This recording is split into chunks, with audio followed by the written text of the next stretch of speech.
ఓం మహాగణాధిపతయే నమః. ఓం గురుభ్యో నమః. ఓం శ్రీమాత్రే నమః. మనం ఈరోజు 22వ తేదీ నుంచి 28వ తేదీ వరకు ఉన్నటువంటి గ్రహస్థితి ఏ విధంగా ఉంది, మరియు ఈ యొక్క గ్రహస్థితి రీత్యా మంచి ఫలితాలు ఏమున్నాయి, జాగ్రత్త పడవలసినవి ఏమున్నాయి అనేటువంటి విషయాలు చెప్తుంది. నేనైనప్పటికీ కూడా చెప్పిస్తుంది సాక్షాత్ లలిత అమ్మవారిగా భావిస్తూ ముందుగా గ్రహస్థితి చూసుకుందాం. కుంభంలో రాహువు, మీనంలో శని, మేషంలో శుక్రుడు చంద్రుడితో కలిసి ఉన్నాడు 22వ తేదీ. 23, 24, 25, 26, 27, 28 తేదీల కల్లా మేషం నుంచి కర్కాటక రాశిలోకి మారుతాడు. మరియు అదేవిధంగా రవి, గురు, బుధులు కలిసి ఉన్నారు. ఇప్పుడు ప్రస్తుతం మిథునంలో 23వ తేదీకి కర్కాటకంలోకి మారుతాడు. ఇక కుజుడు, కేతు సింహంలో కలిసి ఉన్నారు. ఈ యొక్క గ్రహస్థితిని అనుసరించి ఒక్కొక్కరికి ఎటువంటి ఫలితాలు వస్తాయనేటువంటి విషయాలు ఇప్పుడు మనం తెలుసుకుందాం. వృశ్చిక లగ్నము, వృశ్చిక రాశి. వృశ్చికం వారికి కనుక చూసుకున్నట్లయితే లగ్న షష్టమాధిపతి అయినటువంటి కుజుడు దశమంలో కేతువుతో ఉన్నాడు. ఎప్పుడైతే ఈ కాంబినేషన్ ఈ రకంగా ఉందో ఇది ప్రధానంగా మీకు ఉద్యోగ సంబంధించినటువంటి విషయాలలో చాలా అనుకూలమైనటువంటి స్థితి ఇస్తూ మార్పును కూడా ఇస్తుంది ఇక్కడ. అదే కాకుండా కాస్త ఉద్యోగంలో అనవసరమైనటువంటి శత్రుత్వాలు ఏర్పడతాయి అని అనుకునేటువంటి విషయాల్లో మీరు కాస్త జాగ్రత్తగా ఉండాలి. షేర్ మార్కెట్లో ధనం పెట్టేటువంటి విషయంలో కాస్త జాగ్రత్తగా ఉండాలి. కాకపోతే మీకు ఈ ధనాధిపతి రవితో కలవడం ఒక రకంగా ప్లస్ అవుతుంది. ఓ రకంగా చెప్పాలి అంటే అది అస్తంగత్వ దోషం కూడా అవుతుంది, గుర్తుపెట్టుకోండి. స్వయం కృషితో సొంతంగా ఏదైనా ప్రాపర్టీ కొనుగోలు చేయాలనేటువంటి ప్రయత్నం మాత్రం కొంతవరకు ఫలిస్తుంది. ఇంటీరియర్ డిజైనింగ్స్ లేనట్లయితే రకరకాల ప్రయత్నాలు చేసేటువంటి వారికి అనుకూలంగా ఉంది చెప్పుకోవచ్చు. హోమ్ లోన్స్ కూడా ఇక్కడ మీకు లభిస్తాయి. కాకపోతే పంచమ స్థానంలో శని యొక్క సంచారం సంతాన స్థానంలో జరుగుతుంది కాబట్టి ఇక్కడ రెండు విషయాలు. ఒకటి, మీ సంతానాన్ని విదేశాలకు పంపించాలనేటువంటి ప్రయత్నం మాత్రం ఫలిస్తుంది. కాకపోతే వాళ్ళ యొక్క ఆరోగ్య విషయంలో కొంత జాగ్రత్తగా ఉండాలి. సంతానానికి సంబంధించిన ఏవైతే మీరు ప్రయత్నాలు చేస్తుంటారో అవి కొంచెం స్లో డౌన్ అవుతూ ఉంటాయి. రాజకీయ నాయకులకు కూడా మీకు ముఖ్యంగా పంచమ స్థానంలో శని ఉన్నందుకు కొంచెం ఆలోచించి నిర్ణయాలు తీసుకోవాలి. ఒక్కొక్కసారి ఈ ఆలోచనలో ఉన్నప్పుడు ఎక్కువ కాలం టైం వేస్ట్ చేయడం వల్ల కూడా కొంత ఇబ్బంది అనేటువంటిది చూపిస్తుంది. ఇక మరొక విషయం ఏమిటి అని చెప్పి చూసుకున్నట్లయితే ఇక్కడ ఈ పంచమాధిపతి ఉన్నటువంటి స్థితి కూడా చూసుకుంటే కాస్త కంబస్ట్లో ఉన్నాడు కాబట్టి ప్రెగ్నెన్సీతో ఉండేటువంటి వారు కొంత జాగ్రత్త వహించాలి.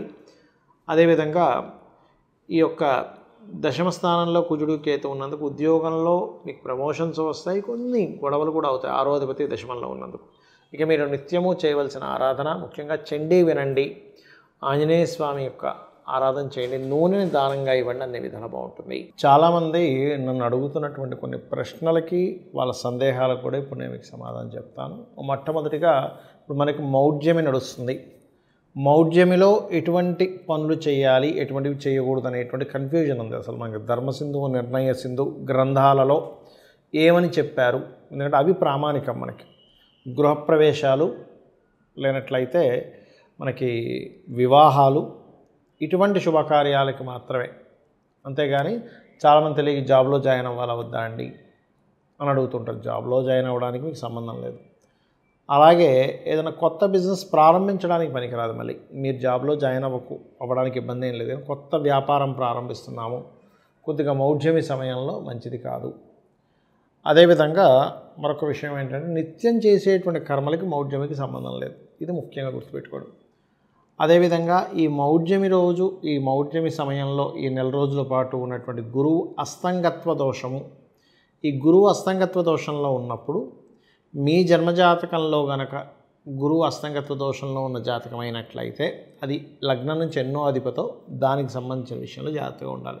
అంటే మేషం వారైతే ఇన్వెస్ట్మెంట్స్ విషయంలోని, వృషభం వారైతే షేర్ మార్కెటింగ్ అండ్ వ్యాపారాల విషయంలో, మిథునం వారైతే జాబ్ విషయంలోని, కర్కాటకం వారైతే కాస్త అప్పులు ఇవ్వడం బ్యాంకు ద్వారా అప్పులు, అదేవిధంగా తండ్రి గారి విషయంలో లాంగ్ జర్నీస్, హైయర్ ఎడ్యుకేషన్ విషయంలో, సింహం వారైతే కాస్త మీరు షేర్ మార్కెటింగ్ అండ్ సంతానాన్ని పొందేటువంటి అంశాల్లో, కర్కాటకం వారు మీరు ఏదైనా ఒక ప్రాపర్టీ కొనుగోలు లేదా వివాహం ఎలాగో చేసుకోరు, బట్ అటువంటి నిర్ణయాలు తీసుకునే విషయంలోని, తులవారు కనుక తీసుకున్నట్లయితే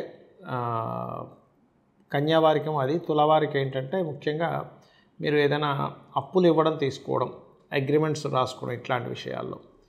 అదేవిధంగా వృశ్చికం వారికి ధన సంబంధించిన మరియు ఈ విషయాల్లో సంతాన సంబంధించిన విషయాల్లో. ధనస్సు వారు ఏదైనా ప్రాపర్టీ తీసుకునే విషయంలో, మకరం వారు ఇన్వెస్ట్మెంట్స్, సిబ్లింగ్స్ విదేశాలకు వెళ్ళేటువంటి అంశాల్లో, కుంభం వారు ఫైనాన్షియల్ మ్యాటర్స్ విషయంలో, మీనం వారు కెరీర్ విషయంలో. అంటే ఎందుకు చెప్తున్నానంటే, ఇక మరొక విషయం ఏంటంటే, గోచారంలో మనకి కుజుడు కేతువు కలిసి ఉన్నారు సింహంలో. మీ పర్సనల్ చార్ట్లో కనుక కుజుడు కేతువు మేషంలో కానీ, సింహంలో కానీ, వృశ్చికంలో కానీ, ధనస్సులో కానీ, కుంభంలో కానీ కలిసి ఉన్నట్లయితే కాస్త జాగ్రత్తగా ఉండాలి. ఎందుకంటే గోచారంలో ఏ గ్రహాల యొక్క కలయిక ఉందో అది మీ పర్సనల్ చార్ట్లో ఉన్నప్పుడు అది కనెక్ట్ అవుతూ ఉంటుంది. అటువంటి వారు కాస్త అగ్ని సంబంధించిన విషయాలు, ముఖ్యంగా ఇప్పుడు శుక్రుడు కూడా మేషంలో ఉంటూ మరలా అక్టోబర్ నవంబర్ మాసంలో, అంటే జూన్ మాసంలో శుక్రుడు మేషంలో ఉంటాడు పూర్తిగా, అక్టోబర్ నవంబర్ మాసాల్లో కూడా సింహము మరియు కన్యారాశిలో ఉన్నప్పుడు వాహనాల మీద వెళ్ళేటప్పుడు చాలా జాగ్రత్తగా ఉండండి. కాస్త వాహనం మీద ప్రయాణం చేసేటప్పుడు స్కందుణ్ణి గణపతిని తలుచుకొని వెళ్ళినట్లయితే అది ఫ్లైట్ కానివ్వండి, ఎయిర్ప్లేన్ కానీ, మన బస్ కానివ్వండి, ట్రైన్ కానివ్వండి, మీ ఓన్ వెహికల్ మీద వెళ్తున్నా కూడా కాస్త జాగ్రత్తగా ఉండాలి. ఎందుకంటే వాహనాలకు కారకుడైన శుక్రుడు ఈ రెండు గ్రహాలతో కలిసి ఉన్నప్పుడు ఇటువంటి ఫలితాలు ఇస్తాడు. అదేవిధంగా మరొక విషయం ఏంటంటే, ఇక్కడ ఈ కాంబినేషన్స్ ఒక ఎత్తు అయితే మీ పర్సనల్ చార్ట్లో ఏ యోగం ఉంది, మీరు ఎప్పుడు వివాహం చేసుకుంటే సరైన సమయం, ఎప్పుడు ఇన్వెస్ట్మెంట్ చేస్తే సరైన సమయం, ఎప్పుడు విదేశాలకు వెళ్ళడం సరైన సమయం, మీ జాతకంలో ధనయోగాలు ఏ గ్రహాలు ఇస్తున్నాయి అనేటువంటిది మీ పర్సనల్ చార్ట్ ద్వారా మాత్రమే తెలుస్తుంది, కానీ గోచారంలో ఉండేటువంటి గ్రహాలతో సంబంధం కాదు. గోచారం కేవలం అప్పుడు ఎంతవరకు బలం ఇస్తుంది, ఎంత బలహీనంగా ఉంటుందని చెప్పడం వరకు మాత్రమే. మీకు ఒక మంచి గ్రహం మీద ఒక బ్యాడ్ ప్లానెట్ వస్తేనేమో దాని బలం తగ్గుతుంది, మీకు ఒక గుడ్ ప్లానెట్. ఇక మరొక విషయం ఏంటంటే, గోచారంలో మనకి కుజుడు కేతువు కలిసి ఉన్నారు సింహంలో. మీ పర్సనల్ చార్ట్లో కనుక కుజుడు కేతువు మేషంలో కానీ, సింహంలో కానీ, వృశ్చికంలో కానీ, ధనస్సులో కానీ, కుంభంలో కానీ కలిసి ఉన్నట్లయితే కాస్త జాగ్రత్తగా ఉండాలి. ఎందుకంటే గోచారంలో ఏ గ్రహాల యొక్క కలయిక ఉందో అది మీ పర్సనల్ చార్ట్లో ఉన్నప్పుడు అది కనెక్ట్ అవుతూ ఉంటుంది. అటువంటి వారు కాస్త అగ్ని సంబంధించిన విషయాలు, ముఖ్యంగా ఇప్పుడు శుక్రుడు కూడా మేషంలో ఉంటూ మరలా అక్టోబర్ నవంబర్ మాసంలో, అంటే జూన్ మాసంలో శుక్రుడు మేషంలో ఉంటాడు పూర్తిగా, అక్టోబర్ నవంబర్ మాసాల్లో కూడా సింహము మరియు కన్యారాశిలో ఉన్నప్పుడు వాహనాల మీద వెళ్ళేటప్పుడు చాలా జాగ్రత్తగా ఉండండి. కాస్త వాహనం మీద ప్రయాణం చేసేటప్పుడు స్కందుణ్ణి గణపతిని తలుచుకొని వెళ్ళినట్లయితే అది ఫ్లైట్ కానివ్వండి, ఎయిర్ప్లేన్ కానీ, మన బస్ కానివ్వండి, ట్రైన్ కానివ్వండి, మీ ఓన్ వెహికల్ మీద వెళ్తున్నా కూడా కాస్త జాగ్రత్తగా ఉండాలి. ఎందుకంటే వాహనాలకు కారకుడైన శుక్రుడు ఈ రెండు గ్రహాలతో కలిసి ఉన్నప్పుడు ఇటువంటి ఫలితాలు ఇస్తాడు.